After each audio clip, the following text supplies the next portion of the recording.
The fifth and final mistake is not recognizing when overheating has crossed the line into a true emergency. Many people understand that heat can be uncomfortable, but fewer people know how quickly heat-related illness can become life-threatening. Knowing the difference between mild heat stress and a medical emergency can be the decision that protects you or someone you love. The first stage is heat exhaustion.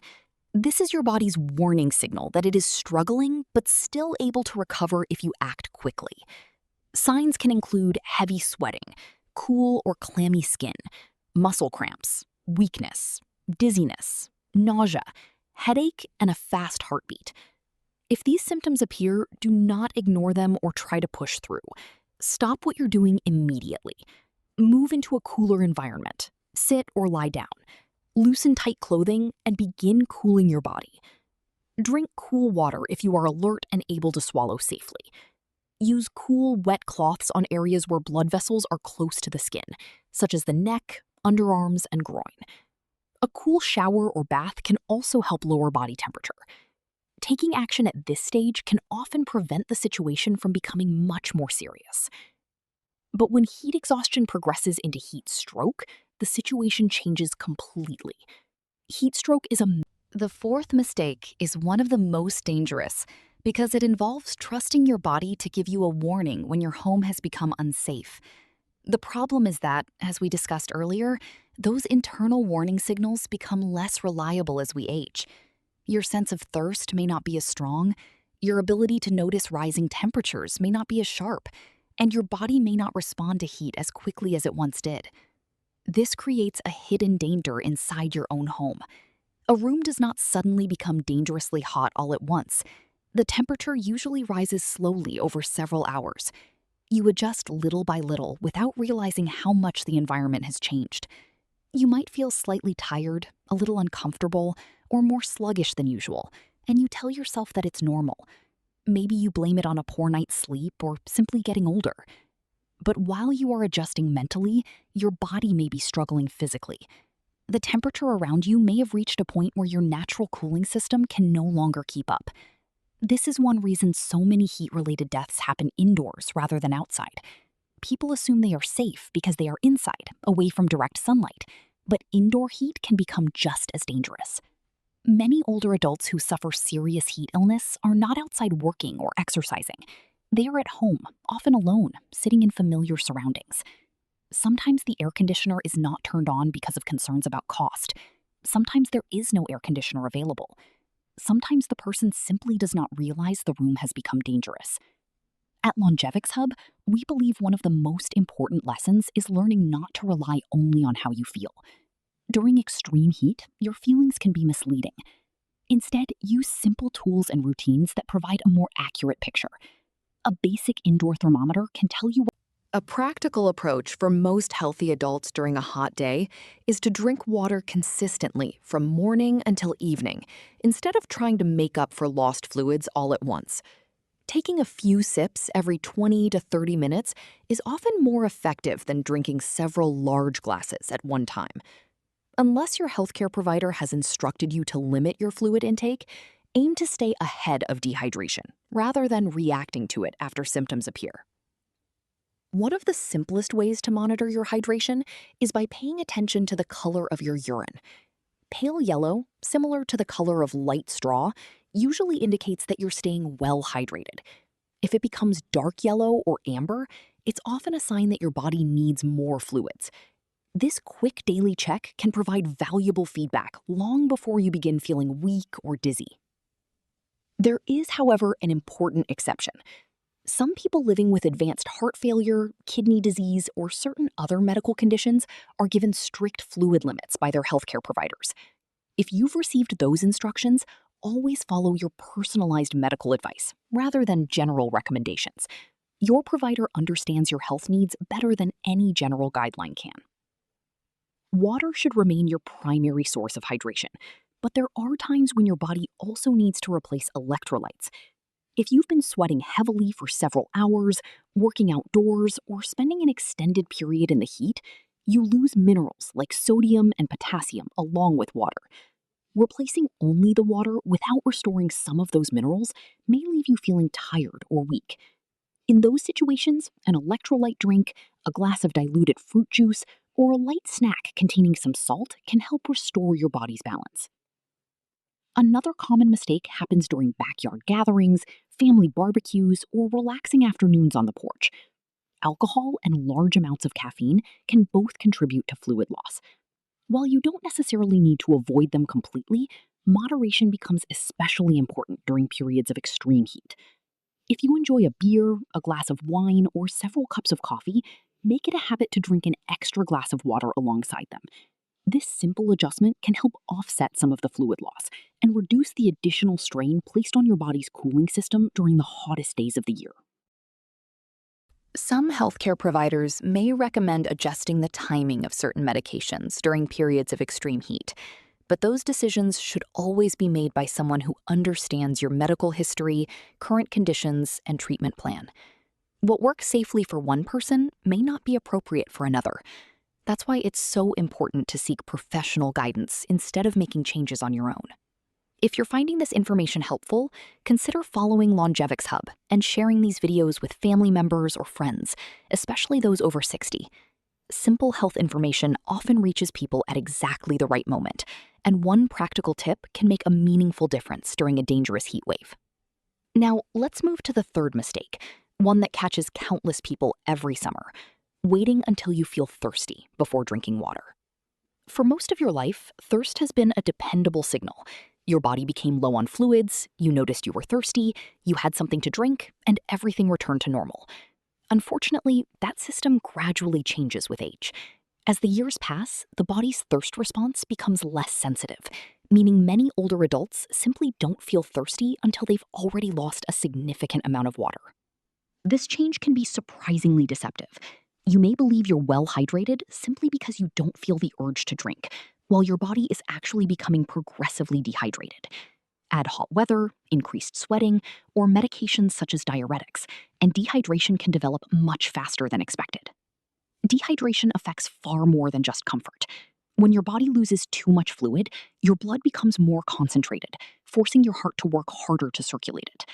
Blood pressure may drop, increasing the likelihood of dizziness, lightheadedness, or fainting. Your kidneys also have to work under greater stress, and your balance and coordination may decline, making falls much more likely. Because of these changes, thirst should no longer be your primary guide. Instead, make drinking water part of your daily routine during hot weather. Keep a bottle or glass of water nearby wherever you spend most of your time, and take small, regular sips throughout the day, rather than waiting until you suddenly feel thirsty. Drinking steadily helps your body absorb fluids more effectively and supports its natural cooling system before dehydration has a chance to develop. By staying ahead of your fluid needs instead of reacting to them, you give your body a much better chance of handling extreme heat safely.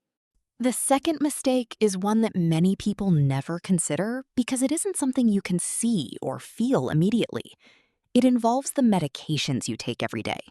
For adults over 60, this is especially important because many people rely on one or more prescription medicines to manage conditions like high blood pressure, heart disease, diabetes, or other chronic health concerns. While these medications are often essential for maintaining good health, some of them can also make it harder for your body to cope with extreme heat. Let's talk about a few of the most common examples.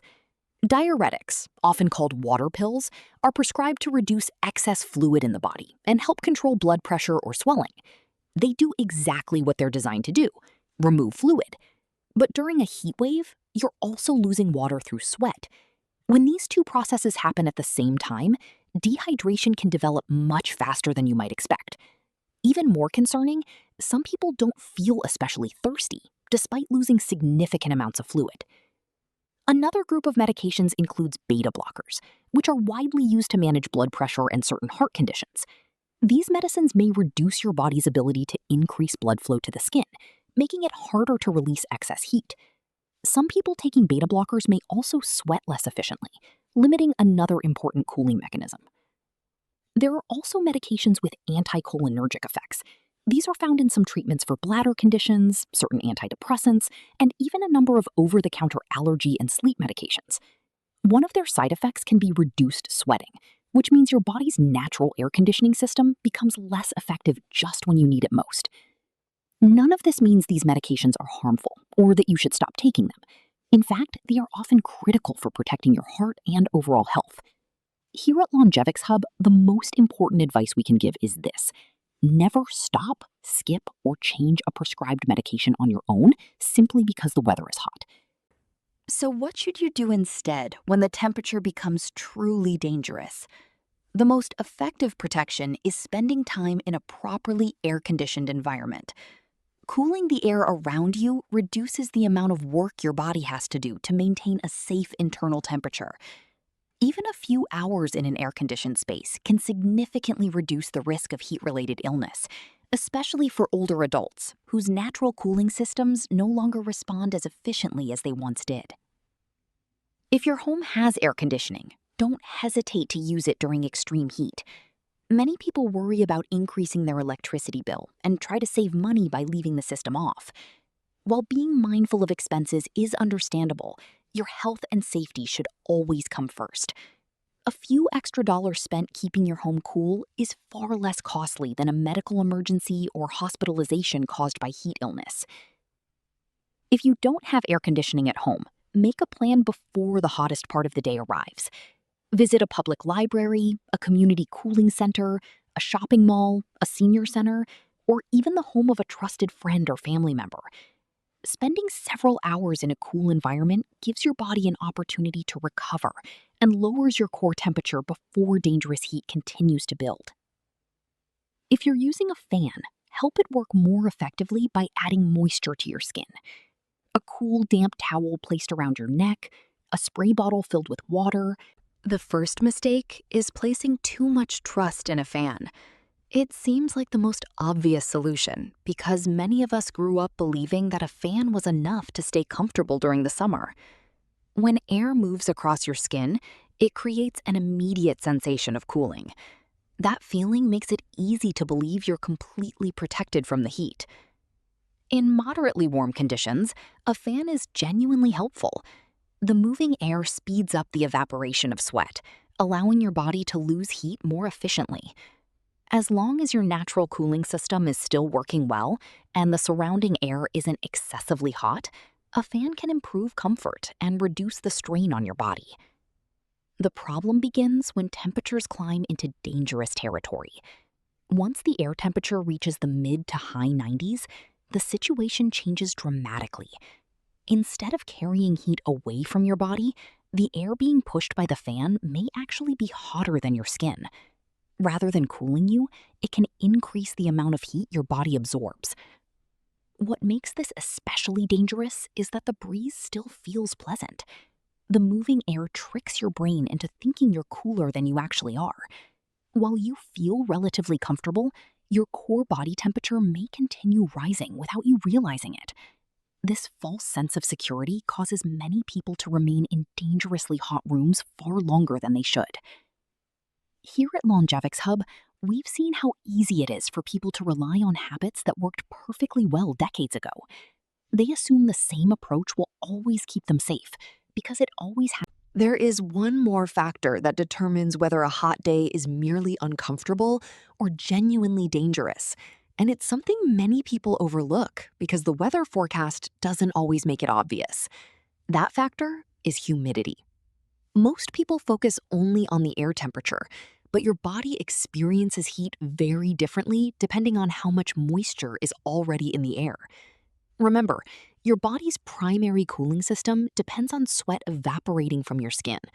Evaporation is what removes heat from your body and helps keep your core temperature within a safe range.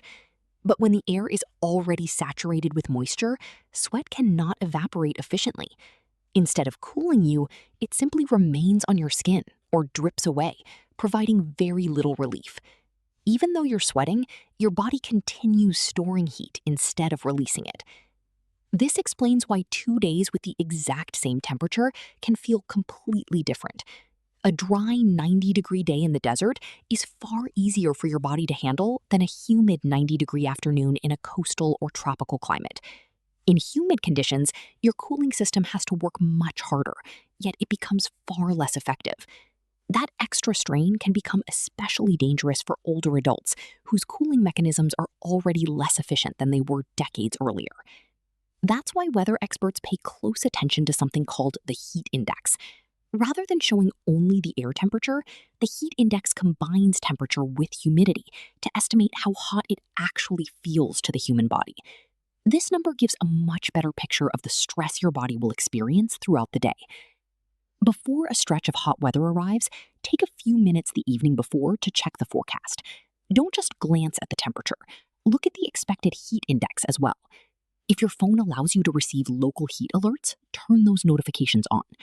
A simple warning the night before or early in the morning gives you time to change your plans, stay indoors during the hottest hours, and prepare your home before dangerous conditions develop. As we go through the 5 common mistakes, keep one simple question in mind. Is this helping my body release heat, or is it making an already weakened cooling system work even harder? That single question will help every recommendation make practical sense and allow you to make smarter decisions throughout the summer.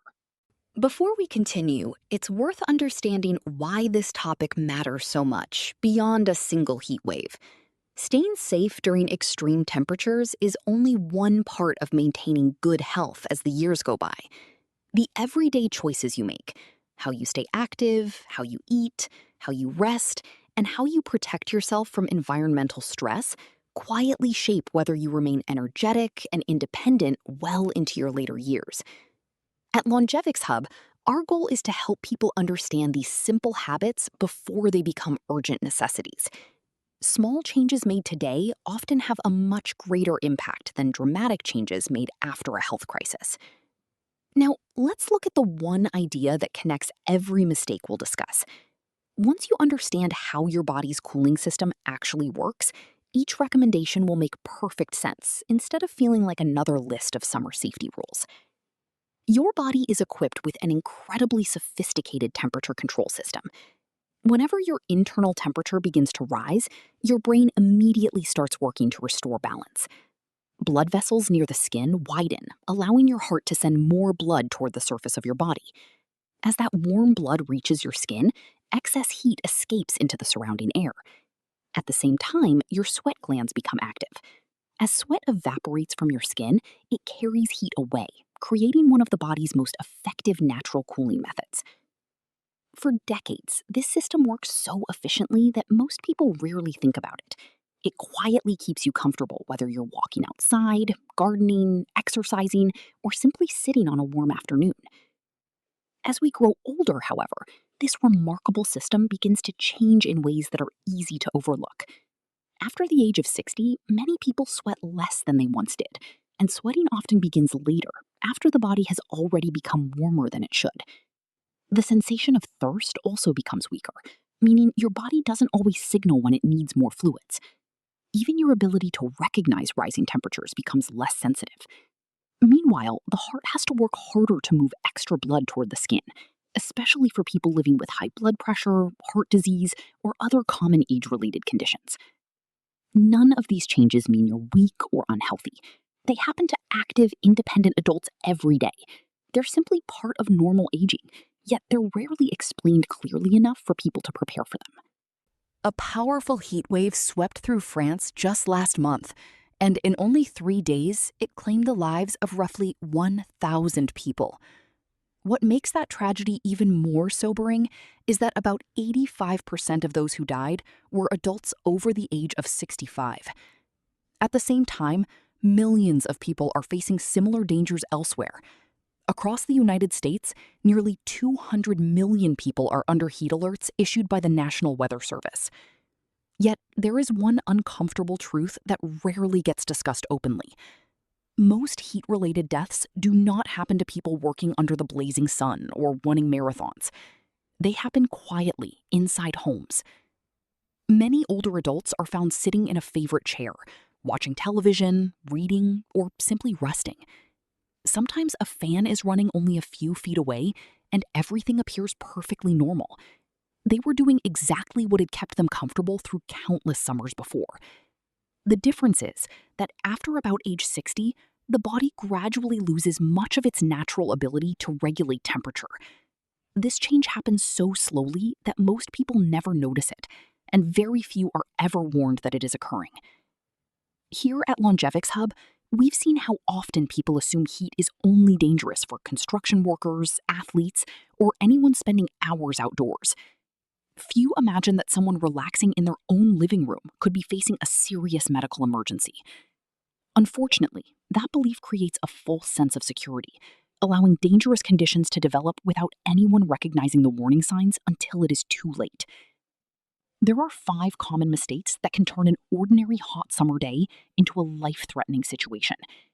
Some of these habits are so familiar that many people believe they are protecting themselves, when in reality, they may be increasing their risk. Before deciding that you've heard this advice before, stay with me. Sometimes avoiding just one of these mistakes is enough to prevent a trip to the emergency room, or even save a life.